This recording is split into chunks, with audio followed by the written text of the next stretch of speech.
The following program is a real estate and mortgage show and does not necessarily reflect the views and opinions of Reality Radio 101, its advertisers and sponsors, or its listening audience. Listener discretion is advised.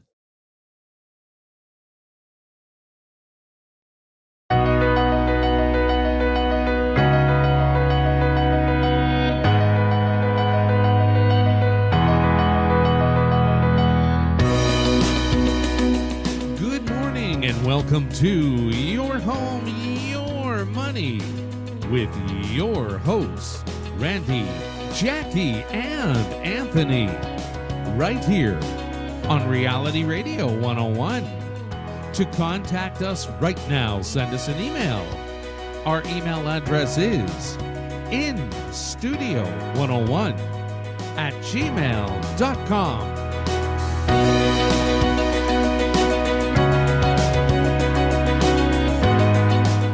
Now, right to your hosts of Your Home, Your Money, Randy, Jackie, and Anthony. Hello, y'all. Good morning. Good morning. What a time. What happened, babes? You okay? I brought the wrong market watch. I got August market watch here. Well, you're pretty good at talking. You can probably talk for an hour about anything. Yeah, that's a good point. I mean, Yeah. with the knowledge that I have, Yeah, yes, shouldn't be that hard. definitely. How about you? How long could you talk? Oh, I could talk forever about you. Well, give us some. Anyways, let's talk about the market right off the get-go. Not only is the sales market down, but the rental market is hurting too. I was having a look yesterday, and there's stuff sitting on the market. Detached homes, semi-detached townhouses, 3,200 a month, 4,000 a month. They've been on the market over a month, and they're not moving. Well, and people are not lowering their prices. Maybe that $4,000 a month is the reason. That's a pretty hefty. But even like there's some. But those are nice homes. There's even some a little over 3,000 out here in Durham that's been on the market over a month, and they're not changing their price. Are these whole homes, or is it like upper level type of thing? Some of them are only upper, but a lot of them are like new builds that people actually bought for an investment, and they're renting it out. And I guess because of all the cost in buying it, they got to get that amount of rent to maybe even just break even. I don't think a lot of people realize that. Like, renting is great, but if you're, especially like, if you bought your home 10, 15 years ago, and you paid much less than it is right now, you could, even if you're not getting market value rent, you can still be okay with your mortgage, right? Yeah. But now, if you have $1 million home, your mortgage itself is probably around $4,000 plus. So you have, either you live there and you pay your mortgage yourself, or you have to get someone else to pay it for you. So that is part of the reason, like, part of the issue with these higher rental rates, because someone has to pay the bill, and the landlord definitely doesn't want to have an investment where they're having a net negative monthly. So, but I mean, I was talking to someone yesterday. And I've had them out looking at homes. They're looking up to $3 million, and they got 2 homes to sell. And they want a little bit of land. They want bigger. They need to move both sides of the in-laws in. And he called me because I sent them a listing of a perfect place that I think would actually be great for them. And then we were talking, and I said to him, I think this house is perfect for you, but what you want to get for your home, we're not there right now. The market is down. So I said, honestly, it's not a good time to sell. So I said to him, maybe you want to wait a little. Or a lot. Because the market is not on its way up. Or maybe not even make the move. So it was like, I got off the phone and I'm like, okay, I just outsold myself of 3 homes, but you know what? I said to him, because then he said to me, I have a friend that's selling a home, and the realtor, he's selling a building, and his normal realtor is not, he's not savvy in this market and blah, blah, blah. And I just said to him, I said, to be honest with you, if you have to sell in this market and you need to get X amount of dollars out, you better make sure that your realtor's on his game, because you need all the help you can get with all the ads, all the marketing, top-notch everything to get your home sold in this market. Because, sorry, there are buyers out there, but they're being picky because there's a lot to choose from that's sitting there, right? So they don't have to jump and grab and go into this multiple offers anymore. So you need to have your home looking nice and market it very, very well, or it could be just sitting there. That's my little spiel. All right. So I don't know, where's everybody gone? Nobody's taking up the rentals. Nobody says, where are you? I don't think people are gone. It's just that they can't afford it, right? I'm sure a lot of people need the homes, whether it be rental or owning. Like I'm sure there's Yeah. still people out there who desperately want to own their own place, Yep. who want to get out of paying someone else's mortgage. But it's right now it's hard to get into a place with the cost of homes, even though they haven't gone up as much, they're still crazy from the last few years. And to compound that, you now have the crazy interest rates as well, right? I think just to qualify, what is it, like I'm not sure exactly, 8% is it to qualify? Yeah. Yeah, so just to qualify, you're qualifying at 8%, which means you need a boat ton of money coming in, Yeah. income-wise, to afford anything right now. So it's kind of a double-edged sword in terms of wanting, not being able to buy, and a whole bunch of issues why people can't get in the market right now. So I don't think it's not a demand issue. It's I just can't afford it issue. Yeah, That's- like that's when, where but it's when at. are they going to do something about Well- this stress test? Like, Well, come on. you know what's interesting, because yes, you do have the issue with buyers being able to afford the homes, but you also have issues with sellers being absolutely out to lunch with the marketplace. Had a good friend call yesterday, and you kind of feel bad because they're looking for the top dollar, and they're talking to a person that's super experienced, so then we should be able to get them the money it is that they want. But the market is not doing that. So right now, it depends on the area you're in. Some areas, one in 3, 1 in 4, 1 in 5 chance of selling within now 30 days, and in some areas it's as high as 60 days it takes to sell. And 1 in 5 in those areas, it's like 1 in 5 are going to sell. And then as the homeowner, let's just pretend here for a second, numbers, that you want $1 million for your home. However, the market right now is actually saying something closer to 800. And the market's saying something close to 800. And so what we do for our clients is we pull out what is everyone else in your area getting based on them buying the house the day you bought your house. So the day you bought your house, there is this calculation that can take place where we check the prices of every single home that have sold, and let's call your day that you bought day 0. And then so day 1, day 2, day 3, we take all the average prices for homes like yours in your community, and we get a rolling average. And so you calculate that over the 3 or 4 years that you've had the home, and let's pretend you bought it at $580, and now it's worth $800, but you want $1 million. Well, the computer says 800. So we give you this information because that's what's actually happening on the ground. These are the calculated numbers of Black and white. where your home would be. Then we also score with our team. And so there are some very, some people like Claire, looks at hundreds of transactions a month, and Kaylee looks at hundreds as well. And we look at a good number, but not necessarily hundreds, but we look at quite a few. And then we give our personal opinions based on what we've seen on the ground. And typically it's a bit higher than what the average is. And so we've got the computer calculations, we've got the human calculations of the professionals working it, and then you got the homeowners' prices, which happens to be $150,000 higher than what everything else is saying. So that just means that your home, it's better that you don't waste the time and put it on the market, the time, the money, and everything. But what we're still seeing happening out there, and this is the real advice, like the fact is that you're not going to get $1 million. It's not that you won't 100% get $1 million, but 99.5% you won't. Because there may be a very special scenario going on in your marketplace that could attract that buyer because of a very specific reason. But you can fish that out within a week.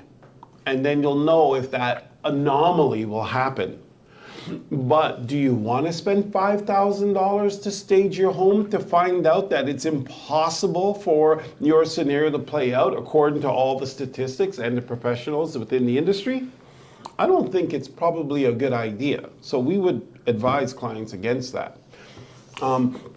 So the thing is that now we have a marketplace that is piling up inventory. I did an inventory check this morning. It was over 20,000 listings on the Toronto Real Estate Board, not including rentals. 20,000 listings. To give you an idea, last month we were at 15,000, so we're 5,000 higher, and sales is down. It's actually, for context, that's 33% higher month over month. And sales is lower, sorry. Sales was higher last month than it was this month. So if sales are down and inventory is up, this is not a good market. And then you, as a seller, still want prices that don't exist anymore.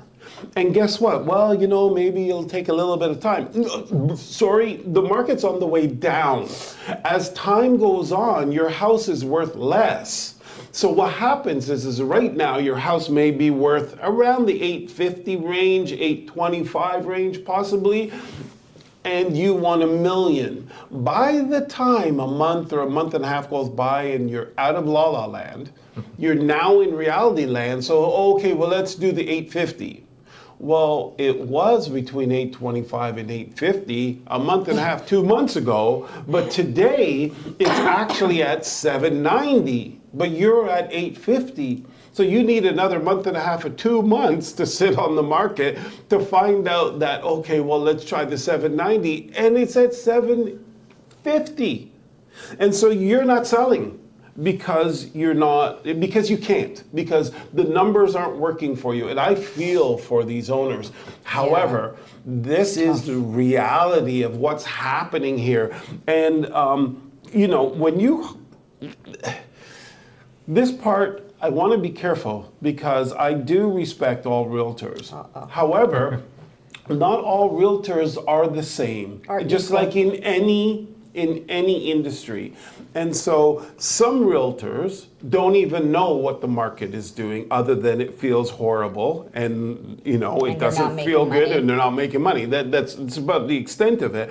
That's some realtors. Other realtors know the marketplace. However, they are doing what's right for them, their coaches, and their organization, and they're selling. And they're selling you a bag of goods. And the bag of goods is so that they can get more sales. And that's not necessarily a bad thing, I guess. That's the way the industry is. I happen to not like that. I happen to actually despise it. And if I was to run my business like that, I would actually quit, because I wouldn't feel good about who I am. I rather service my clients and do everything for them, even when that means that you're missing out on sales. But here's where the problem is. In a nice, warm, fuzzy market, when the market is going up and it doesn't matter what you do, you win. So this particular client's a great friend. They tell us, everything. They use us the most that they can. But they have other obligations. They buy and sell a lot of properties. But in terms of buying properties, they actually stopped about 2 years ago from buying properties with us, and they went directly to the listing agent. The reason being was partly because of the discussion that we had. And the discussion was really simply, Don't buy it. you need to stop doing what you're doing. You think that you can go out and buy properties, renovate them, and sell them, and because you're really good at renovating, because they're fantastic at it. But in a rising market, you don't even have to be good. You can be horrible. So the combination of them being good, better than most other people, and a rising market makes them feel like Superman. And we're the bearers of the bad news, because we tell them that what you're doing is working right now, but there's going to come a time when it's not going to work and you're going to be stuck with a bunch of inventory. Stop it. And they didn't really like what we were saying, and that's okay, because see, we don't do this for business. What they did then, they ran into other realtors. Who said, oh, I got a deal for you. I got a deal for you. You can buy this one before it even gets on the market. You can do this. Now they got this inventory that they can't sell, with these realtors that are telling them they were getting fantastic deals. And they can't even get the money they bought it for, and they put money into it. So the thing is that, it's not easy to be 100% honest with the marketplace. And right now, it's even harder than ever, because right now, if you're a seller that needs a top dollar, you're in a lot of trouble, because every day the market is going down. Every day the market is getting more inventory. And this isn't all communities, but most. The market is going down. The market is not headed in a good direction. The Bank of Canada says they're going to raise the rates again. Inventory is increasing, prices are decreasing, and you need top dollar, and you're willing to wait for it. Well, I would say that your wait's going to be a couple of years. So if you're prepared to be on the market for a couple of years, the market will go down and then maybe catch back up. And I don't know what a couple of years it could be. It could be 5 years, it could be 2, it could be whatever, a year. But right now, here's where the real crux of the matter is, okay? Dealing from a geek's point of view, not from a salesperson's point of view, from a real estate geek's point of view. Throughout the last year and a half, maybe more, all of the indicators that we get from the Toronto Real Estate Board, all of the numbers that they put out based on everything that's happening in the marketplace, they've all shown a very solid, strong seller's market, or on the tip of a balanced and seller's market. So in other words, a very positive outcast market. But the market was declining like crazy. And it was declining like crazy, but all the indicators were strong. It was still, the number of sales to new listings was strong. The months of inventory was strong. And the average sales to listings was strong. The days on market was strong. Active inventory was low, which would be in favor of a strong market that's moving upwards. Sales were up and down, but everything else was really strong. And the market was coming down. And then it kind of held its ground. Well, now we don't have any of those strong indicators. This is the real problem. This is why I'm worried. This is because the indicators are fast moving in a negative direction.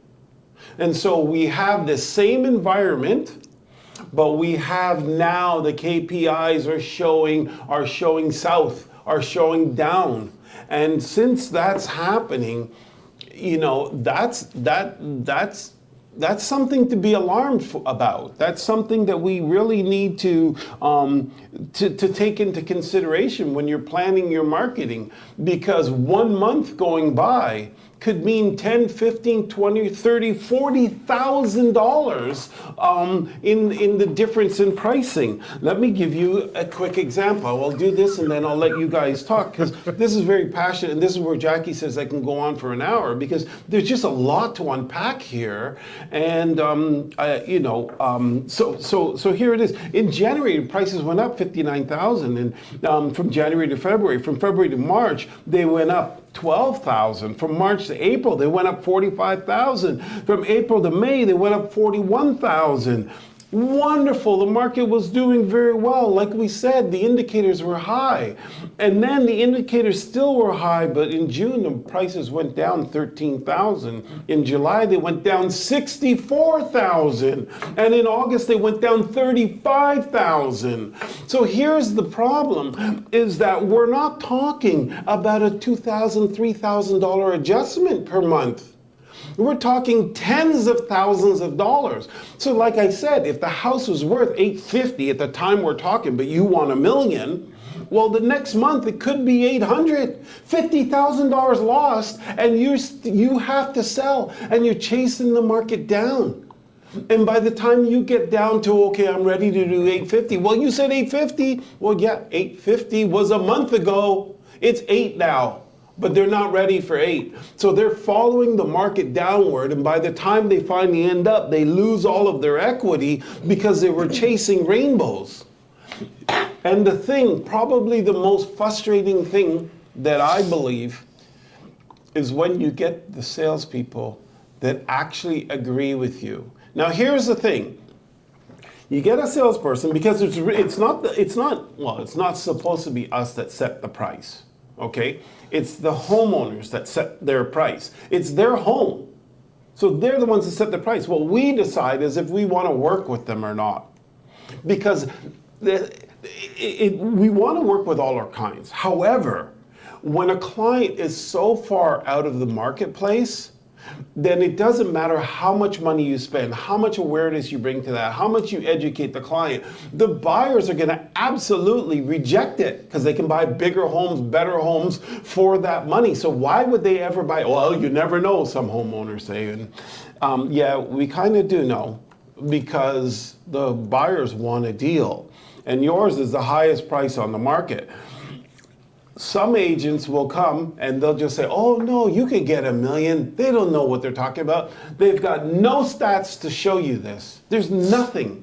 They're just talking, but they appeal to your greed factor. You need a yes man at that time, but you know what's happening? They tell you that because they look at your home and they say, hey, the way you did those renovations, you should easily get $1 million. And you say, yeah, finally someone to agree with me. Once your home gets listed and on the market with them, that's when they come back with the feedback from any realtors who went to go see the home that says it's not worth anywhere near that. The most you can get for it's maybe 8.25. And then you're getting this feedback after the fact, along with the service that they provide, which is usually, if they're doing that kind of stuff, that they're not concentrating on providing the best service out there. Some people don't learn. So I say, be careful. It's a tough market, and you're not going to get the answers you want in this marketplace. And be careful, because the next conversation you have, the marketplace has shifted and gotten even worse. Go ahead. You Yeah, sure? go ahead. Anything else? But okay, let's jump in. Look, there's so much stuff to. Okay, we're going for a point. Take a breath. But I agree with a lot of what you said. But one thing I'm going to say is where I disagree a little bit is that the homeowner doesn't set the price.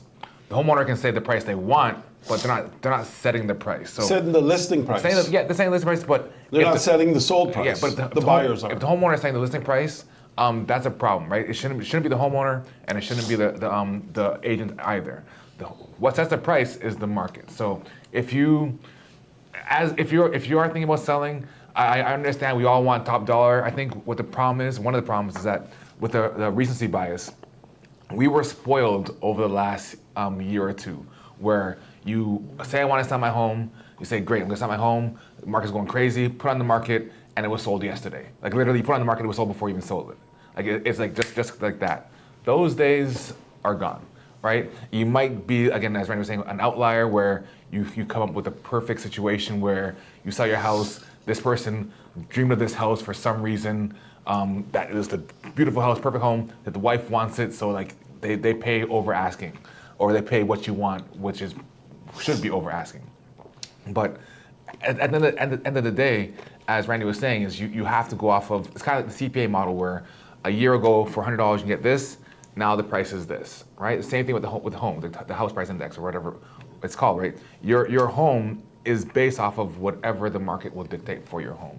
So yes, as a seller, you want to get the most money. Obviously, we all want to get the most money for our stuff. I saw Jim and Jane, they sold their place. They got an amazing deal when they sold theirs. I want the same thing, but in reality, you have to kind of take a step back and say, you know what, I want this, but what is the reality? Again, you don't want to be chasing the market down, as Randy was saying, where you want this month, you realize, and then next month it keeps going down, down, down. Then by the time you're ready to sell it, you can't afford to sell it anymore because maybe at that point you're actually going to lose money and you can't get out. So yeah, it's like long story short, yes, it's you want to be an educated seller when you're selling, but not an emotional one, because if you're on your emotions, you're gonna end up with a lot of heartbreak and maybe arguments with your other half because of what you could have gotten if you had just said, you know what, this is the market, we're gonna do it properly. Either you do it or you don't do it. Like if you say if you can't get what you want, then say, you know what, we're just gonna stay here for a bit, and then maybe in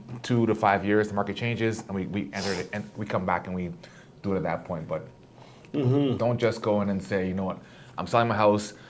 Jane last week got 1.2 million or whatever it is. I'm putting mine up for 1.25 because the market's always going up. So I want a little bit more. You're gonna end up, to be blunt, screwing yourself potentially. And the thing too, you got to look at the black and white, because honestly, it doesn't matter what I tell you, what the next realtor tells you. It's what you can see that's real. You may get more, you may get less, but what's on paper is what's really happening out there. And if you got, say, 3 agents coming in, which we always said get 3 opinions, and they're all totally different, and some are like crazy, someone says, oh, your house is worth 6, someone else says 750.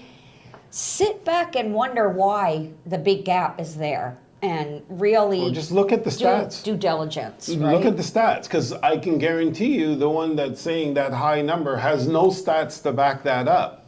What they are doing, it's a great selling technique, is the greed factor, right? So if you can appeal to the seller's greed factor, then you can trap that listing.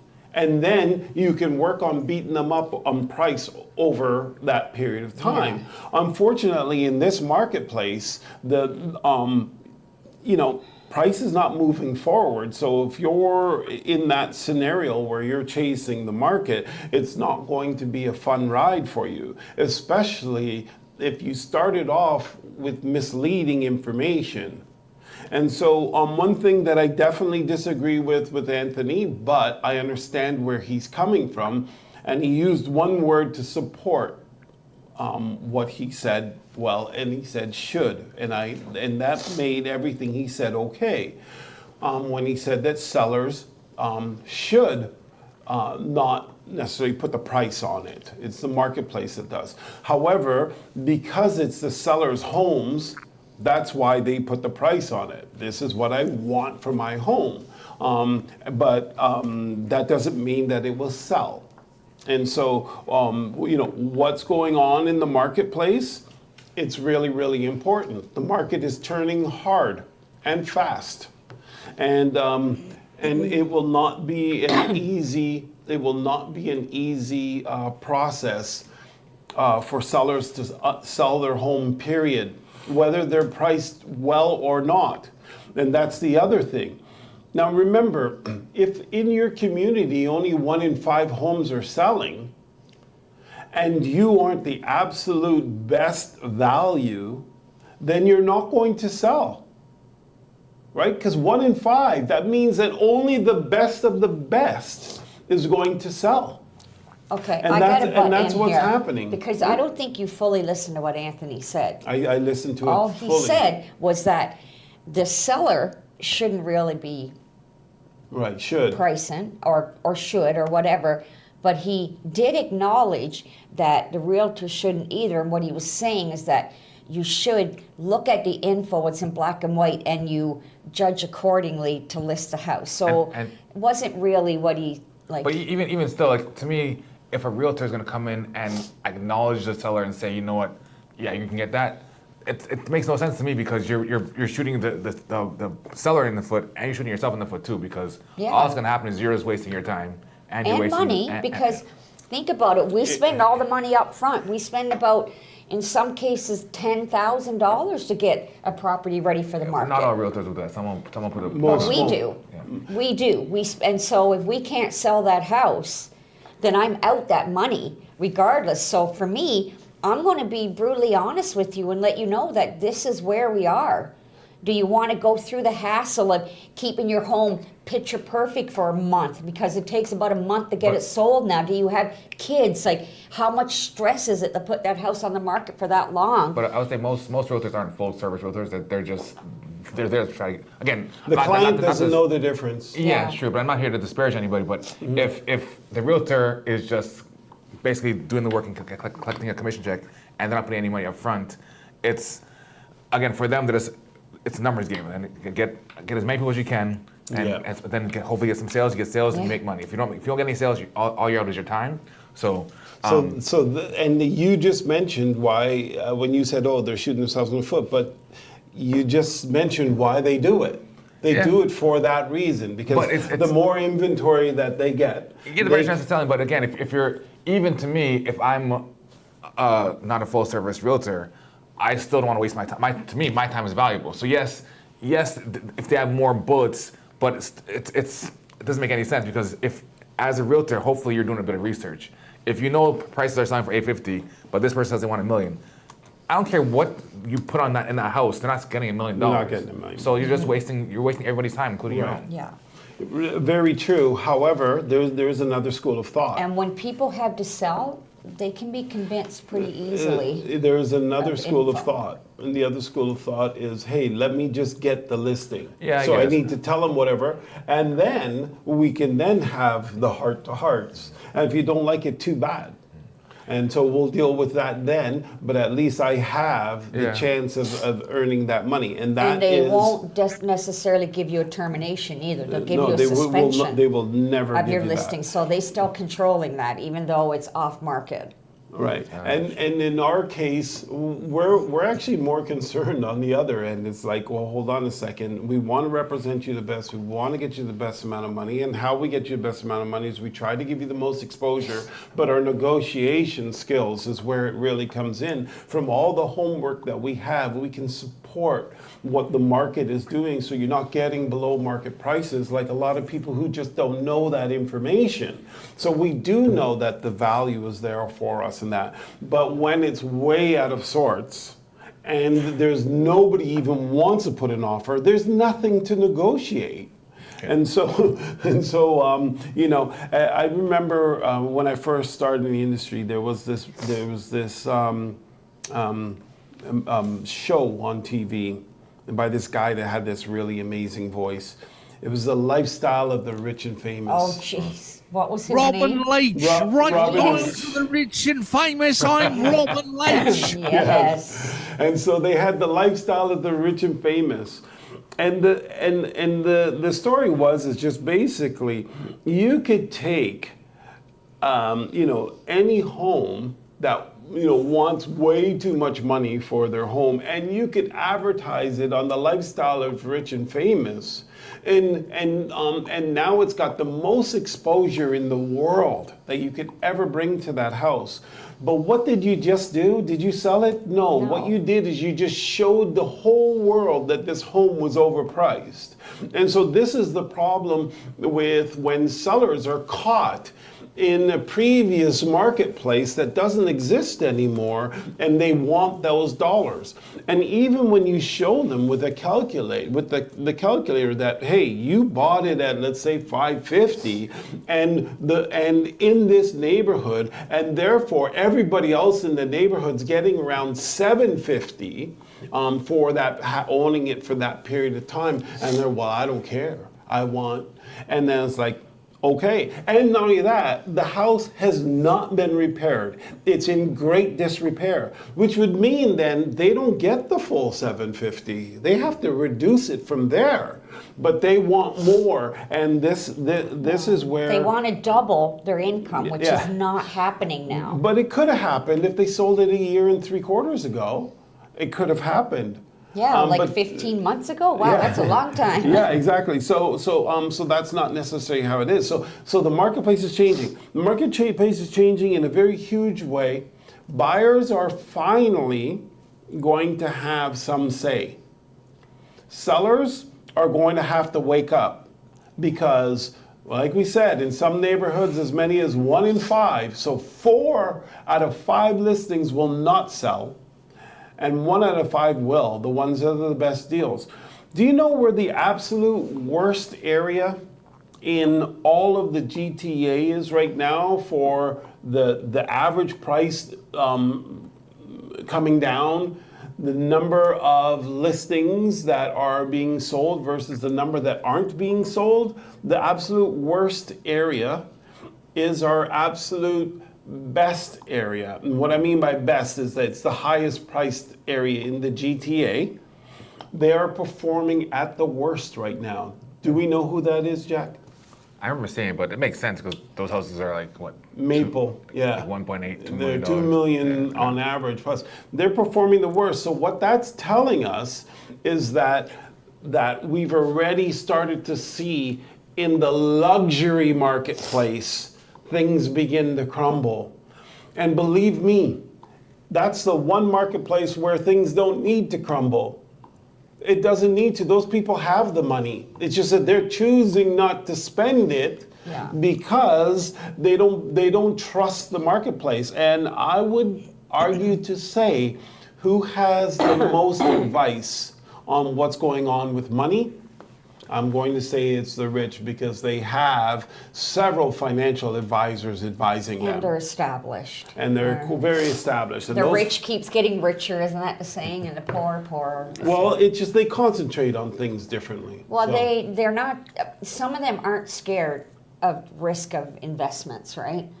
Educated. But they have that extra money that if they lose it on an investment, they're still okay. If they but- win, they maybe win big. Generally, if you have money, you're not trying to give it back. Yeah, you don't want to give it back. You want to do pretty Yeah, but sure I'm investments. still saying, like the stock market. I think if you're going to play in the stock market and expect to go big and win and make I think money that's a that way, different- I think that's a different I think you're argument. thinking like someone who's not already made it. They don't play in there. They invest. They don't.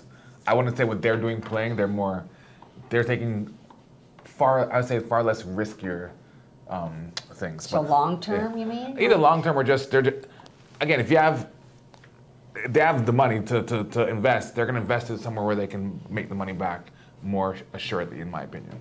Hey, before we have 2 emails, one from Gail a while back. Gail says, "Hey Jackie, we want to hear a lot about Randy. That would make for a very interesting radio show. I don't know how folks can even rent right now without working 5 jobs to afford everything. Love the show." So this is probably when we were talking earlier about the rentals and how much they're yeah. costing and how they're not. How they're sitting, how they're they're not sitting, exactly. moving. Yeah. Gail, at one point, I think we may do a reality show.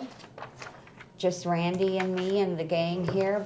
Follow us around the office. I don't know. All right. We have one more from, who's this from? So I'm not sure the name. It's not sure the name, but it's an admirer of Trudeau, maybe, What? or not. Oh, So it's a poster, or not a poster. What's it called? lawn sign, I guess. I don't know. A sign with Trudeau. It says Trudeau has got to go. Flush. No, it doesn't say Trudeau. It says, oh, Turd. sorry, my bad. Trudeau has to go. Flush the turd.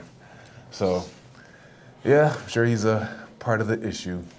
I don't really want to call them names, but I will say that unfortunately, I do agree that he does have to go. Whether it's his fault or whatever, it's just the economy is absolutely in shambles. He really, honestly, in my opinion, should be speaking out on the Bank of Canada, and he should be, even though they're not they're not really associated. The Bank of Canada is an independent arm, but they weren't independent that put us in this mess. So for the Bank of Canada to have done what they've done to our economy, I think that he should be fired. Do you know that they all got bonuses last year? After they did all those price, we consider them price hikes, but they're interest rate hikes and all that, and destroyed the economy, they all got bonuses. And I don't know, and the Bank of Canada lost money. So how could you be giving out bonuses if When it's you're the not first making time in money. history you're losing money and you're giving out bonuses? The only reason is because you're backed by taxpayers. And I think that's disgusting. And for Trudeau not to do anything or say anything about it, quite personally, for that reason, I think he needs to go. And that reason alone, all the other political stuff I won't get involved with the... Who's in charge for giving the bonuses, like from Bank of Canada? Tiff Macklin. Does he have to Does it have to be ask, approved yeah, anywhere approved, or- else? No, he just says okay. Well, I mean, obviously there's no process for it because he just gives it out. He's not allowed to get a bonus, so he doesn't get it. But he gives it to all of his minions that are doing the work. But the thing is, maybe they did do the work that he asked them to do, but the business lost money, so you don't have money to give out bonuses. Exactly. This is just insane. And the fact that you lost billions of dollars means you should be fired. Why you gotta put so much emphasis on Well, that? because it pisses me off. And the thing is, it's not just that. say it nicely. You are driving the real estate market. I mean, if I wasn't in this market and I was in a different marketplace that had nothing to do with interest rates, I would wasn't doing podcasting, I probably wouldn't be this passionate about it. I probably wouldn't even care.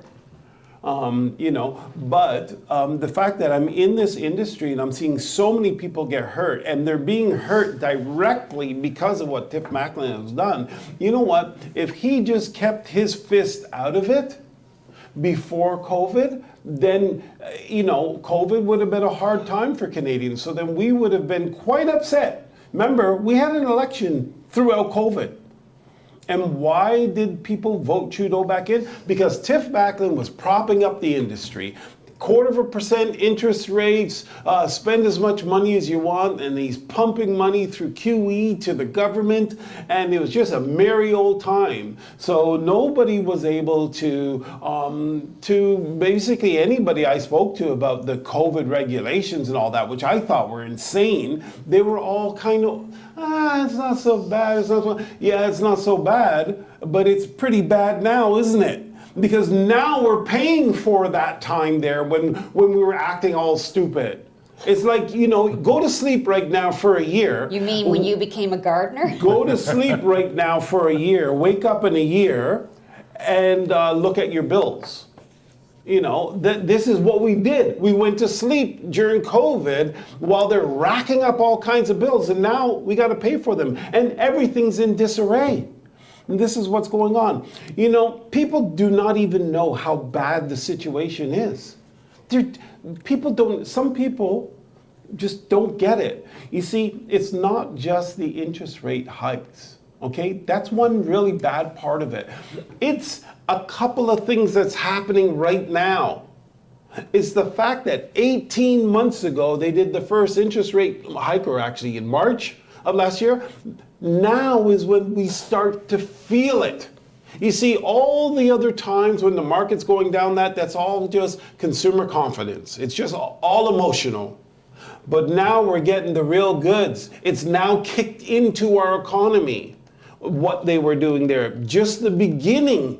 We got 10 rate hikes to go that hitting the economy. And the first rate hike has hit the economy, and we are going stupid. Our marketplace is starting to collapse right in front of us, and we got 9 more to go. But So- why? Why do you have to stick to these 10? Why? When they can't, like, things have changed out there. They don't change their systems or to meet up Yes, with they it? do. Of course they do.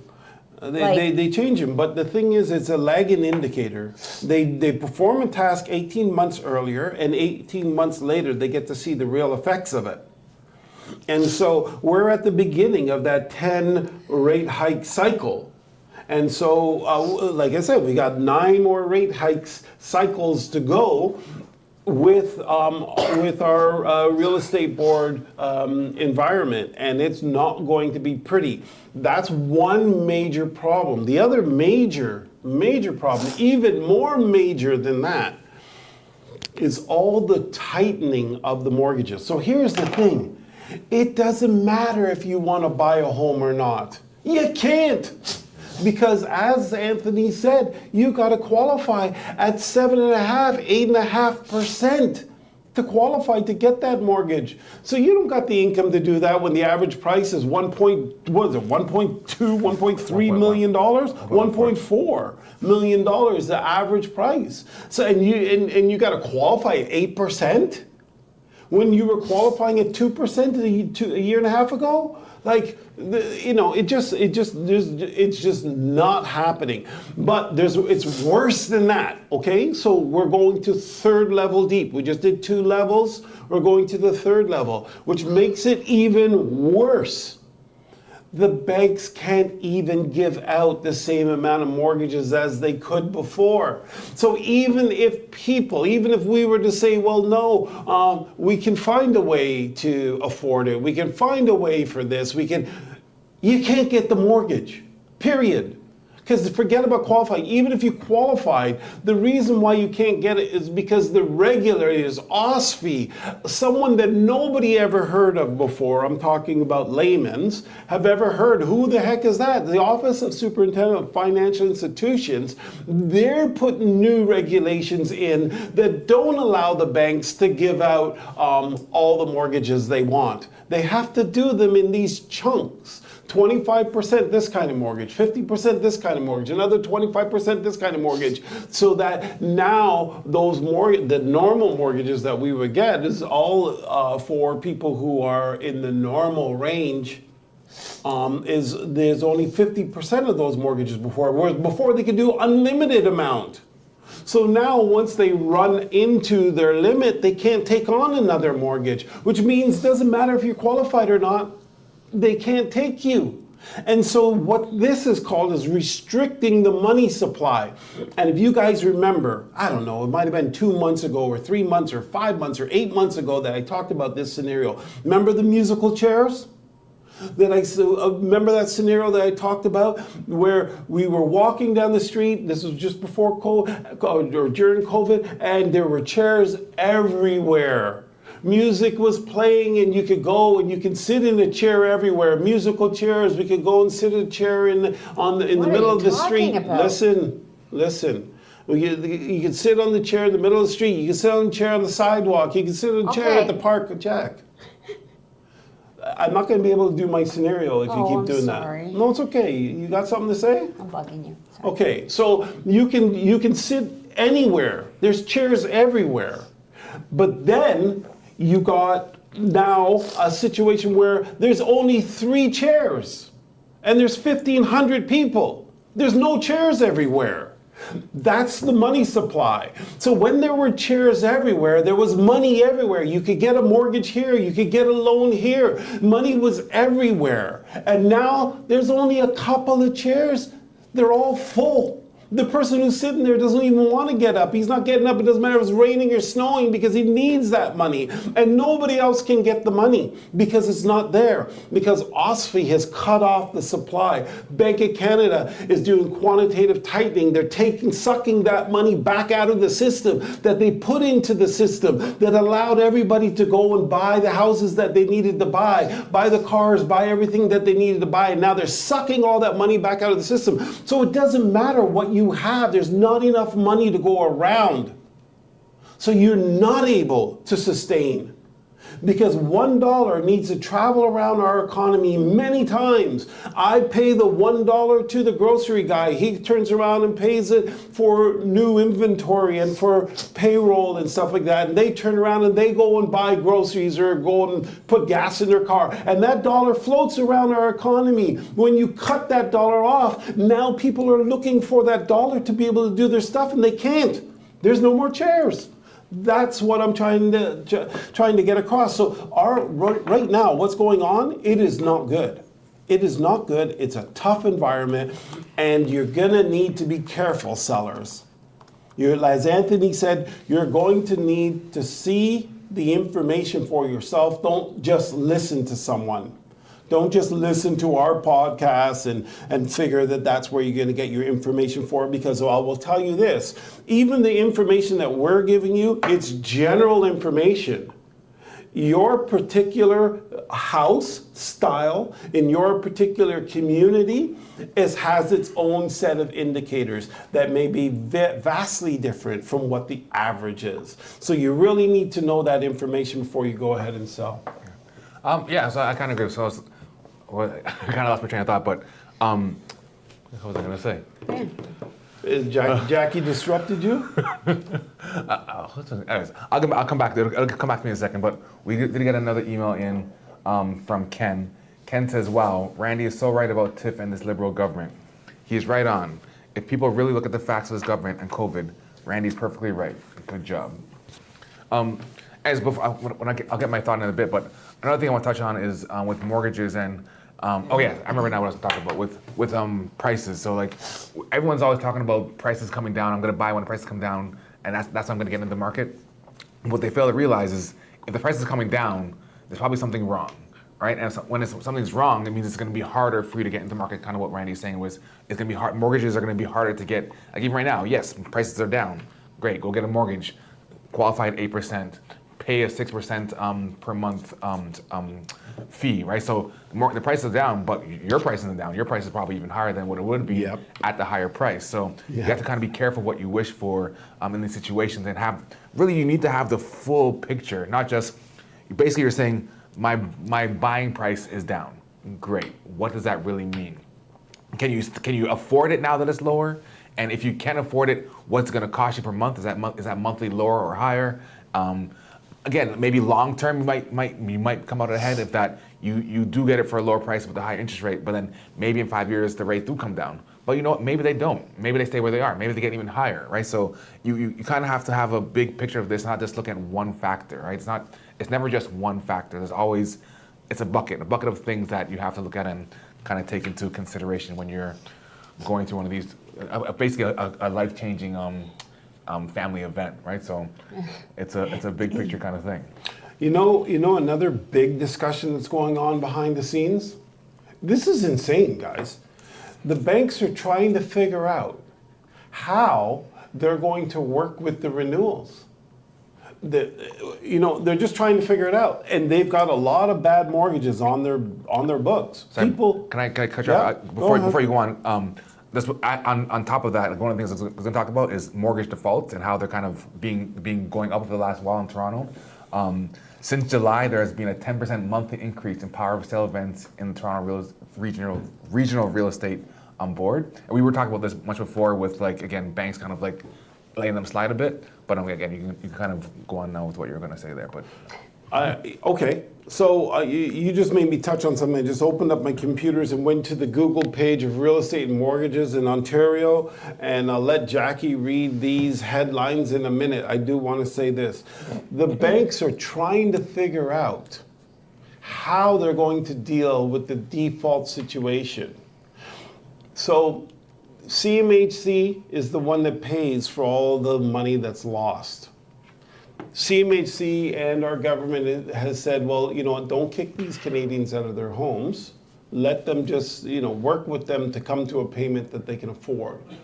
So the payments that they can afford is not paying their principal, any of their principal, and it's not paying all of their interest even, which means that their mortgages are going up every single month while the market is going down. So if you were to chart that on a graph, you will see that it's a really, really bad situation for the banks because, people's homes are going to be underwater when their renewals comes up. And underwater just means there's no money in the home, and there's no money, and the homeowners have no money. They can't afford to sell it, and they can't afford to pay the mortgage. This is what's coming, and it's only trickling out right now. Okay, so we've got quite a bit of time before the rest of them come to fruition, and it all hits the market. Now we've got a bunch of headlines here. These are the most recent Google headlines of news, and check it out. Jack, you want to read that one? Mortgage defaults and forced home sales are now starting to climb in Toronto. So remember, how many months are we away from March? March was the first increase. In March, we are October? 3 plus around 6, 7? 6 months, plus the 12 from last year, right? So we're 18 months. Yeah, around, give or take. 18 months.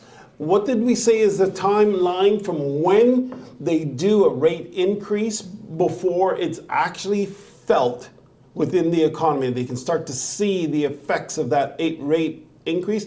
18 months or a year and a half. That's where we're at. And now we're starting to see the defaults climbing. So the fact that we didn't see them before, and everybody's talking about how resilient the marketplace is, the marketplace didn't feel the effects yet. It was just consumer confidence. Everybody was just really worried, and the people who had this particular type of mortgage, a variable mortgage, those were the people that were actually being affected, a very small amount. But now what's happening? We're starting to actually see it now. Think of this as the first month of the actual rate increases, because this is the first month that we actually feel it. And here's where we're at. People are starting to lose their shirts. Homeowners can't believe their values. The values are decreasing every month. That's what's going on right now. So that was the first ad. What's the second one? Canadian real estate prices to fall further than expected due to yields. And that's from TD. Okay, next one, home listings surge and buyer demand cools in Canada's largest markets. That one, we're saying home listings surge. In other words, there's tons and tons of properties coming on the market, but also buyer demand cools. So that's not a good combination. Inventory is piling up, and nobody even cares to buy them. But it's not that they don't care to buy them. They can't. There are too many factors that just doesn't allow it. And so now we're starting to get to the point where even in the rental market, where is the last point where you can go to try to get your family into something, even in that market, we're starting to see it collapse. And it's not because there's too much rental prices. People can't afford it. Their bread prices, grocery prices, gas prices, everything has gone up so much they can't afford these prices anymore. And this is what we're seeing in the marketplace. And so these negative ads, this is, and they're not really negative. These are just truthful and honest ads. This is what's happening in our marketplace. It is devastating. It is tough. It's a tough market. And just to add on to like why the 18 months, part of it is because with your rate holds, you get a rate hold for 6 months.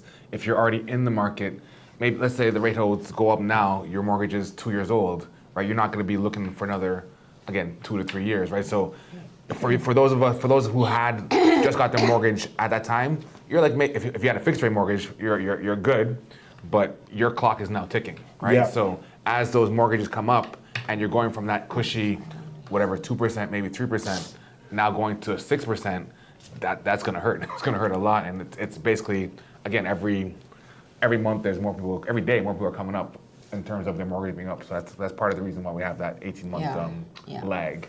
But the banks are they're trying the best they can to work with some people. Yeah. So the next ad, the next one, it says what, Jack?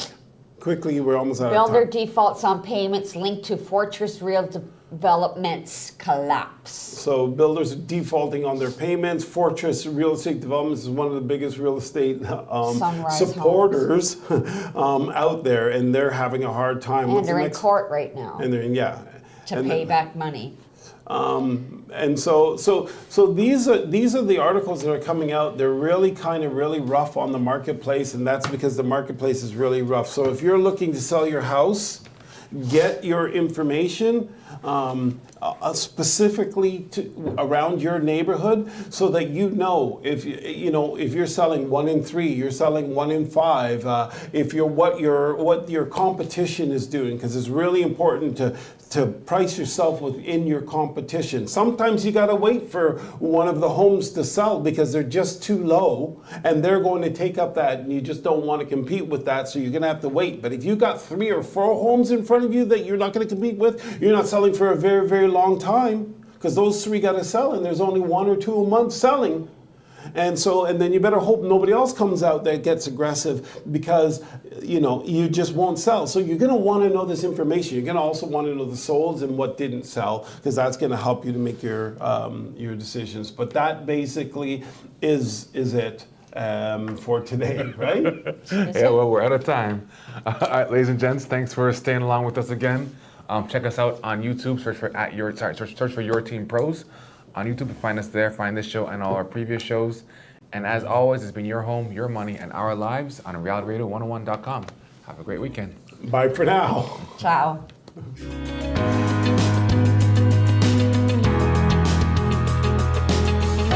Thank you for listening to Your Home, Your Money with your hosts, Randy, Jackie, and Anthony, right here on Reality Radio 101.